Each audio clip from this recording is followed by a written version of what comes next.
Sabah adalah salah satu negeri di Malaysia, dan negeri ini adalah antara negeri yang paling indah sekali karena memiliki banyak pulau-pulau yang cantik, lautan yang cantik, pantai-pantai yang cantik, hutan-hutan yang cantik, dan banyak lagi cantik-cantik yang ada di sini. Kamu boleh tengok sendiri kalau ada masa.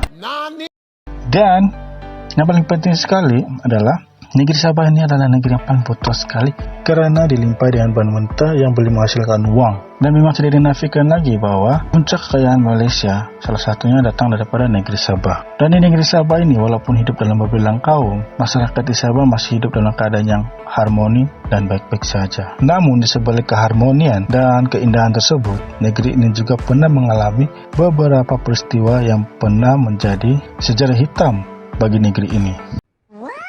Dan saya akan memberitahu kepada Anda semua dalam video ini. Tetapi sebelum itu, jangan lupa tekan butang subscribe bagi mereka yang belum subscribe channel ini sebagai tanda Anda mendukung channel saya. Dan agar juga saya sangat bersemangat lagi untuk membuat konten-konten seterusnya. Dan jangan juga lupa untuk di like dan di share video ini. Oke? Jika sudah, mari kita lanjut. Dan berikut adalah peristiwa-peristiwa yang pernah menjadi sejarah hitam di negeri ini. Peristiwa ini adalah konflik di antara dua negara, yaitu negara Malaysia dan Indonesia. Dan konflik ini telah mencetuskan pertempuran bersenjata dan militer. Konflik ini berpunca karena kedua pemimpin tertinggi antara Malaysia dan Indonesia pada ketika itu mempunyai pemikiran yang berbeza. Tunku Abdul Rahman selaku Perdana Menteri Malaysia yang pertama ketika itu telah berhasil mengajak Singapura, Sabah dan Sarawak untuk membentuk satu negara, yaitu negara Malaysia. Manakala Presiden Soekarno pula menganggap bahwa penubuhan tersebut adalah satu petanda bahwa rantau Asia Tenggara masih lagi dijajah kuasa-kuasa di negara Eropah, karena Presiden Soekarno menganggap gagasan persekutuan ini adalah sebagai penubuhan Empire British di Asia Tenggara. Tapi hakikatnya bukan seperti itu tujuan Tunku Abdul Rahman. Karena tujuan Tunku Abdul Rahman sama seperti tujuannya si Presiden Soekarno, yang dimana seluruh wilayah yang pernah dijajah Belanda harus dijadikan satu,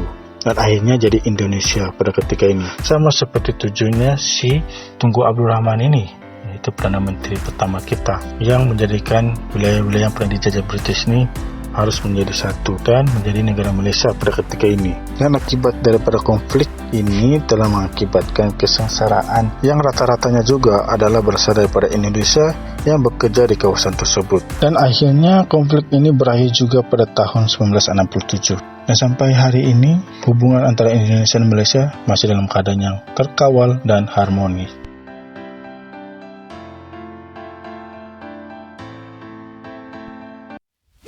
Pada 6 Jun 1976, rombongan Tun Fort Stephen dari Labuan menuju ke Kota Kinabalu untuk menandatangani perjanjian 10% hasil minyak Sabah untuk negeri Sabah. Tapi malangnya tujuan mereka tidak kesampaian karena mereka nahas dalam kemalangan tersebut. Dan berikut adalah korban dalam nahas tersebut.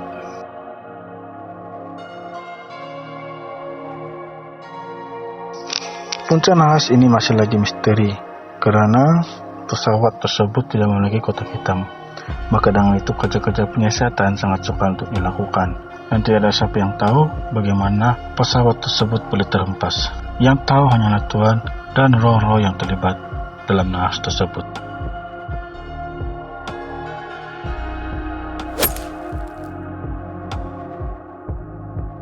Rusuhan ini adalah antara rusuhan yang paling teruk pernah berlaku di negeri Sabah. Karena rusuhan ini tidak menguntungkan mana-mana pihak pun.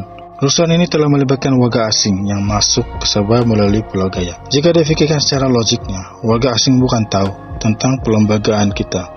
Tapi pada ketika itu, mereka digunakan sebagai ahli penunjuk perasaan di Kota Kinabalu sebagai bantahan pelantikan Datuk Pairin sebagai Ketua Menteri Sabah pada ketika itu.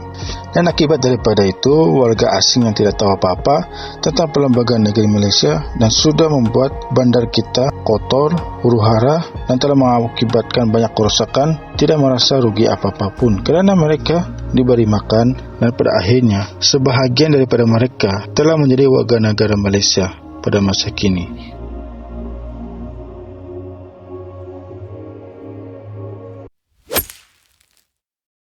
Setelah nahas pesawat 76, sekali lagi Sabah dikejutkan satu lagi berita tentang kemalangan nahas pesawat, yaitu pada 1995. Pesawat tersebut adalah jenis pesawat penumpang yang pada waktu itu telah membawa 53 penumpang dan termasuk anak kapal.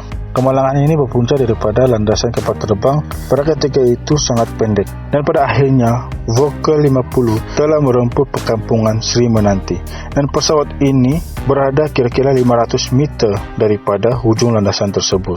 Nahas ini telah mengesahkan 34 jiwa manusia yang telah tewas. Sekitar 53 buah rumah turut musnah dalam kebakaran akibat daripada rempuhan pesawat tersebut. Akibat daripada insiden tersebut, landasan tower ditambah baik dengan memanjangkan landasan tersebut.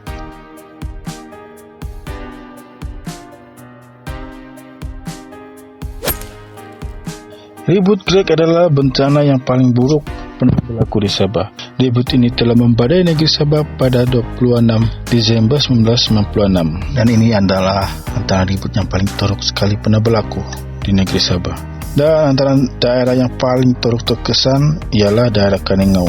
Ribut Greg ini telah mengakibatkan banjir lumpur yang sangat besar sekali. Dan setelah ribut ini berangsur reda, misi mencari dan menyelamat pun telah dijalankan. Dan hasil daripada itu, pihak penyelamat telah mengesahkan bahawa lebih kurang 238 yang telah terkorban serta memusnahkan banyak kediaman kampung. Dan anggaran kerugian adalah sekitar RM 130 juta.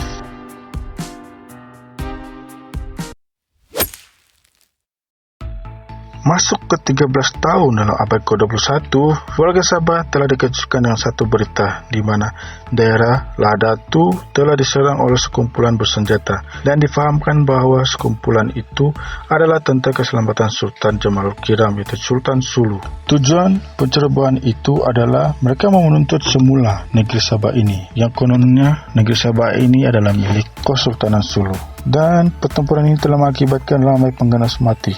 Dan difahamkan bahwa hanya 8 orang sahaja anggota keselamatan kita yang terkorban pada ketika itu.